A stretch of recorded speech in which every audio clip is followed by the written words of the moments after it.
Hello and welcome, of course, to a big playoffs edition of IAFA Insider. I'm Emmet Ryan, and we've got two guests this week. We'll be breaking down the four teams as they are, because we haven't really got anybody who's seen the two pairings as such. So what we're going to do is we're going to talk to guys from the divisions who've been up against them, matched up with them. And first off, we're going to look at the two teams from the North Division. That's the Belfast Trojans and the Dublin Rebels. Rebels, of course, with many Shamrock Bowl titles to their names. The Trojans, the reigning Shamrock Bowl champions, and of course the recently crowned IAFA Atlantic Cup champions. And joining me now to talk about them from the West Dublin Rhinos is my former teammate Sam Monson. Hi Sam. Hey, how's it going, Emma? Well Sam, first off let's get to the champs, and of course they're champs in the double now, having won the Atlantic Cup there last weekend with a win over Trinity in the final, and of course beating the Dutch team, the Untouchables, in the semi-final. The Trojans, obviously you've had a lot of good things to say about them on earlier episodes. Just for people who are unaware of them, on the offensive side, what is it they do to really establish that part of the game?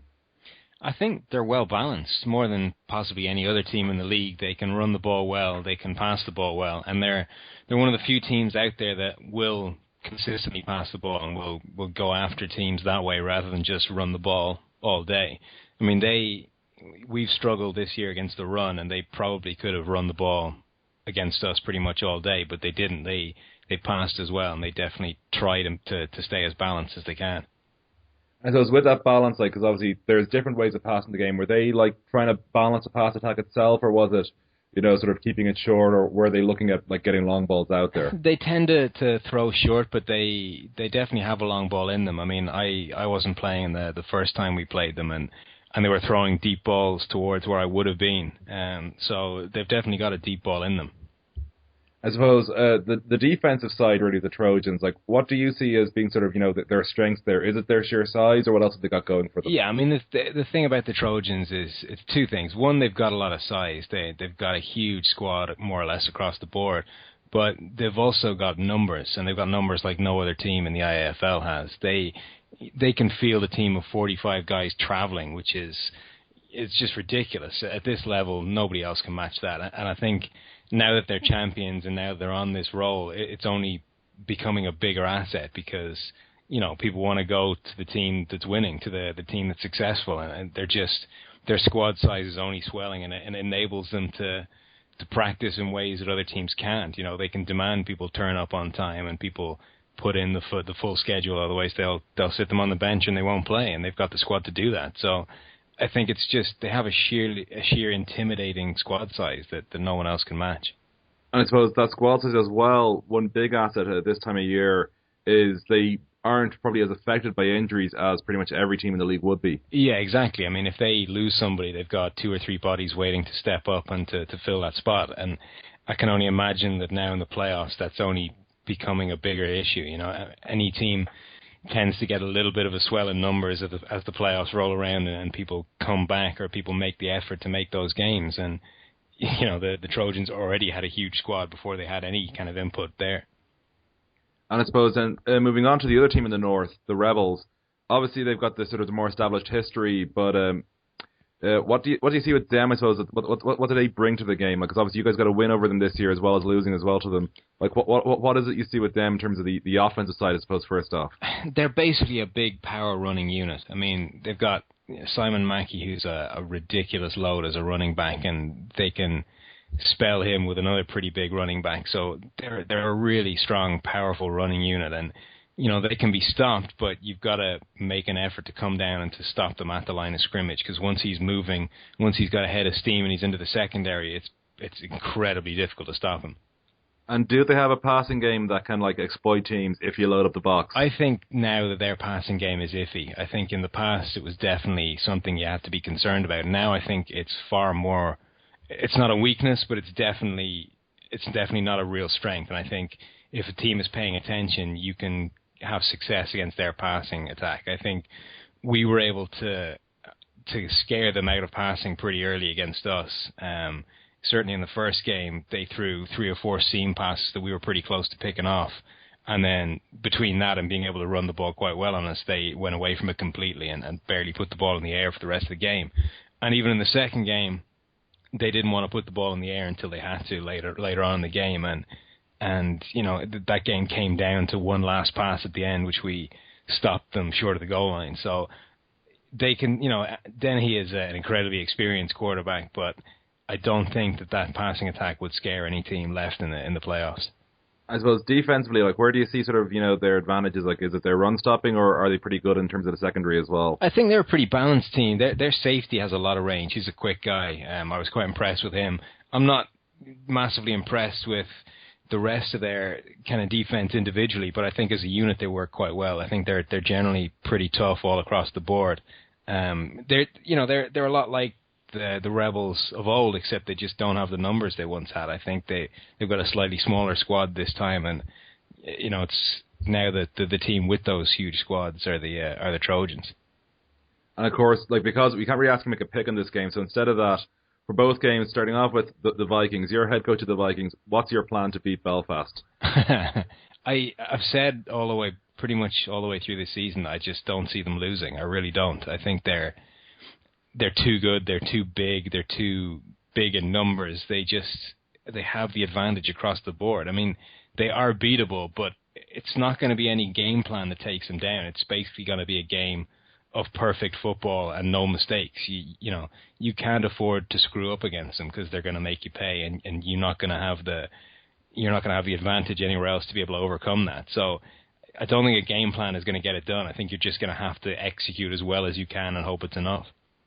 And flipping on, of course, the other game, your head coach of Trinity, what's your plan to take out the Rebels? I think against the Rebels, you've just got to load up against the run. You've got to forget the pass. Literally, everybody plays within 7 yards of the line of scrimmage and dare them to put it in the air. If you can stop them running the ball, you've got a chance. At that point, take your chances with your corners against their receivers and play it that way. I don't think that playing balance does you any favors. I think they've got a definite game plan, and you have to stop it.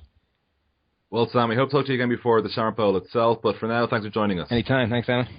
And that was Sam Monson of the West Dublin Rhinos, breaking down the two northern teams who are into the playoff semi-finals, breaking down the two southern teams in the playoff semi-finals, which are the UL Vikings and Trinity College Dublin, is Eoin Cunningham. Eoin's the head coach of UCD, American Football Club, and has played both sides this season. And I believe you beat both at some stage, Eoin, is that right?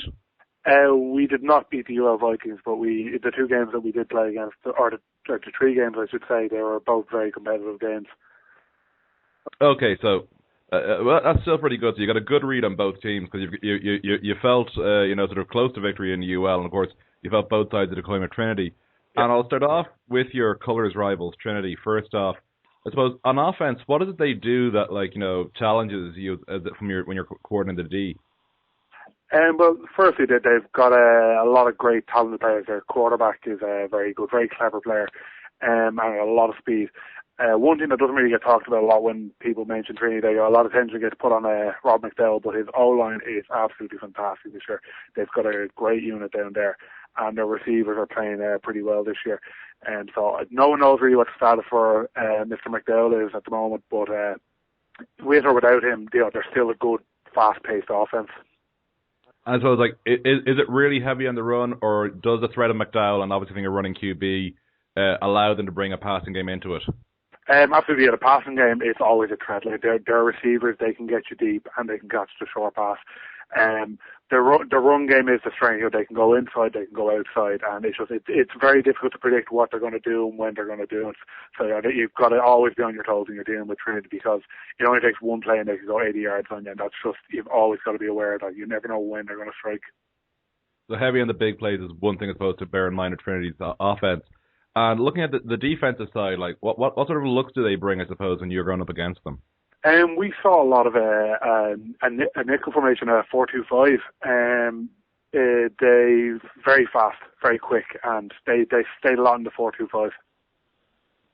And I suppose, I was looking at it sort of from not looking at Trinity, looking at UL then, what did they bring, I suppose, defensively first, because we started off with UL and Trinity. What did UL do to you guys defensively that you had to fight against? UL obviously are a very experienced team. They know what they're doing at this stage. They mix up their coverages quite a bit. They give you different looks, and there's experience of every single position there. Their front four know exactly what they're doing every play, and they're mixing everything up. It's a challenge for any O-line to try and deal with that front seven, to be honest. And regarding their offense, obviously, because you did run them close, so I'm guessing you had a good days on defense against them. Like, what do they bring, I suppose, on offense? They're a team that again they'll run the ball and they'll run it down your throat. If they find a play that's working for them, they're going to keep doing it. You figure out a way to stop it, which is again it's a flawless strategy. But their quarterback has a good arm and they've got a couple of great receivers. Like Sean Goldrick is always a threat. He's great pair of hands on him. So again, you've got to account for their passing game as well, but their run game is, again, their O-line moves out a single unit and it's very difficult to deal with. You've got to, again, be top of your game. So, before we go to Dublin teams, I'm going to put you in the head coach position, which you've been used to, in fairness, for a while now, Eoin. Yeah. So you're head coach of Belfast Trojans. You're playing the Vikings. What's your plan? First things first will be, you got to deal with the run game, the Vikings run game. They've got a lot of experience. Like the Trojans, they're a great team. But at the end of it, they've only been around a few years. Now the Vikings have been doing this a long time. There's a lot of experience there. So you've got to remind your guys that these guys, they know what they're doing. The likes, the Adrian Garveys that have been in this league for a long time. He knows exactly what he's doing at any moment. Whether it's on defense or offense, he's capable of making a big play. But I think that if you can take UL's run game away, you'll limit them a lot offensively. And then I suppose I find the Trojans on offense again. Their front four. The Trojans have a very strong O-line now. That's a great matchup again. I can't wait to see that the Trojans O-line against the Vikings D-line is going to be a great matchup. I think that's where the game will come down to how well the Trojans deal with that, because the Trojans' strength is in their run game. So again, obviously you want to get that going. And the Vikings DBs, they can be beaten, they can be exposed, but it's only if you've got a good run game, because you need time. And that D-line again, that Vikings D-line, get into the backfield quickly. And you're head coach of Dublin Rebels, you're playing Trinity. What's your plan? Well, first things first, you've got to establish contain on defense. Without contain, Trinity will torch you outside. That's probably the most important thing. We stress it every game. Again, if you dealing with Trinity, like their quarterback is tough as nails. He's a run threat as well. Whichever running back is in, they've got plenty of guys with just loads of speed, and at the same time, they will come up to the gut to keep you honest. But again, the way you want to approach it is just those big plays. You've got to avoid them, and you've got to do what you can to make sure you keep Trinity contained offensively. I suppose when the Rebels on offense, the first thing I've always noticed about Trinity's offense is, again, a bit like our defense, is that they're very fast. But their safety, I've noticed in the last couple of games, I think Redmond would be, he's flying around the place making plays all over the place, and you've got to account for him, I think, and their linebackers are great. So again, you need to be consistent, and you can't really afford to make mistakes against that Trinity defense, because they will punish you big time. I gotta say, because obviously you weren't in on my call with Sam Monson, we're getting a lot of love for safeties in this Trinity and Dublin Rebels game, so I think that'll be an area anyone who's in Westmanstown this weekend will definitely be watching in that match, how the opposing safeties fare against each other's opposing offenses. Eoin, that's been a great help. Listen, thanks a lot for joining us. And for anyone who wants to go along to the games this weekend, remember they're in the Garda Sports Grounds out in Westmanstown. It is free admission. And the first game kicks off at midday, I believe. That will be the Trojans and the Vikings. And the second game, which is down for 3:30, let me double check that. This is why we record this show. It's so live, kids. Yes, it's down for 3 p.m., sorry, not 3:30. So that's why I'm your amateur host rather than your professional host. So just to clarify that again, we got the Trojans and the Vikings kick off midday. We've got Trinity and Dublin Rebels kick off 3 p.m. Admission free of charge, Garda Complex in Westmanstown. It's a lovely ground. I've never played there myself, but I've watched a lot of teams out there in a few different sports, to be honest, over the years. So a great venue to check out. We'll be back, of course, in time for our big Shamrock Bowl preview, and we'll be on site at the Shamrock Bowl. So I'm sure a few of you know me. Catch me at that. We'll be doing videos, we're doing all sorts of crazy stuff, and not so crazy stuff too, because we don't get fined. Hightower Stadium. And for now, though, as ever, and per Eoin here stuck in the background of this conversation, I've been Emmet Ryan, this has been IAFA Insider, and we hope you will enjoy this weekend's Shamrock Bowl Semi-Finals, and we will catch you again for the big one, the Shamrock Bowl. Goodbye.